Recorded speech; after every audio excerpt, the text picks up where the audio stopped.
My name is Edward Milbank and I'm a trustee of Barningham Estate. Barningham sits on the Pennine fringe between County Durham and North Yorkshire.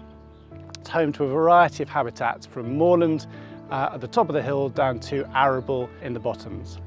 The management of the land on Barningham Estate is both in hand and through tenant farming. But today we're going to be talking about Horsted's Farm, the in-hand operation on which we are creating a variety of different habitats. I have very clear motivations for creating BNG projects at Barningham. Firstly, on a personal note, I want to see improving habitats and an increase in wildlife across the farm. But I also believe this project to be a sensible business decision by diversifying 5% of the land holding and reducing the farm's reliance on subsidies.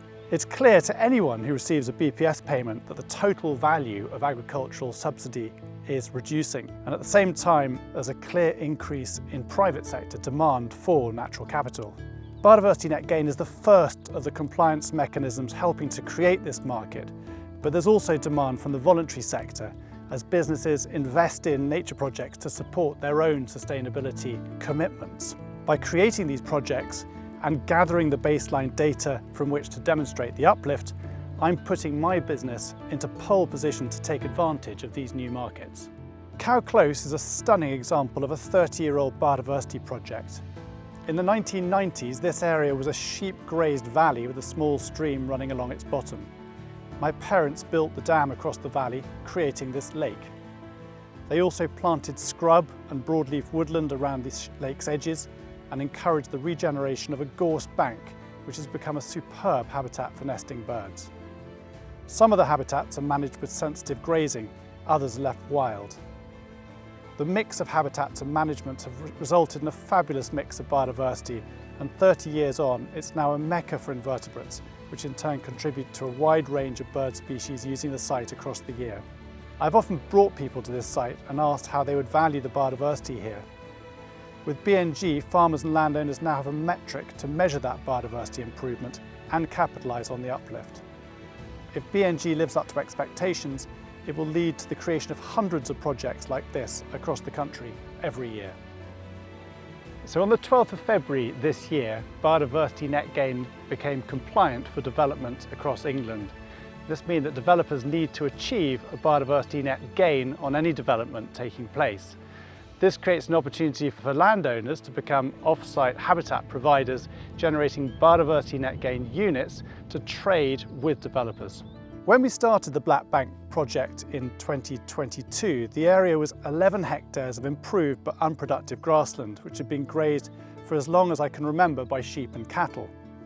Through the centre of the project area is a small stream that runs during the winter months, and there's a small wet depression that becomes heavily poached by cattle every winter. The north of the field is a steep bank on which clings some remnant gorse bushes. In biodiversity terms, this habitat was classified as modified grassland, which along with arable at 2 units per hectare is the lowest scoring habitat in the BNG metric. So this 11 hectare site has a baseline of approximately 22 biodiversity units.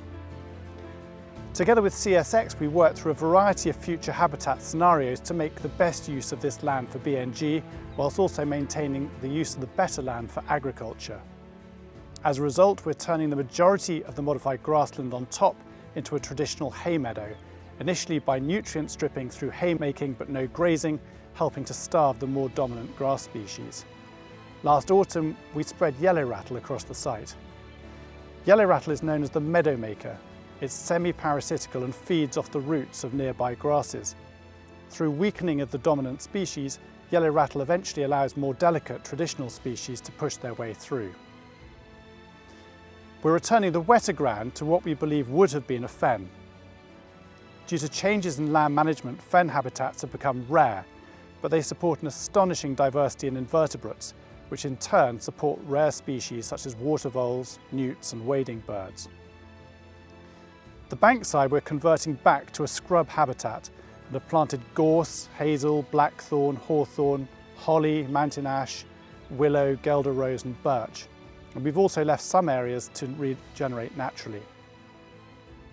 So my expectations for the Black Bank's BNG project is to generate 60 biodiversity net gain units to trade with local developers who can rely on me to create that habitat and generate those units on their behalf.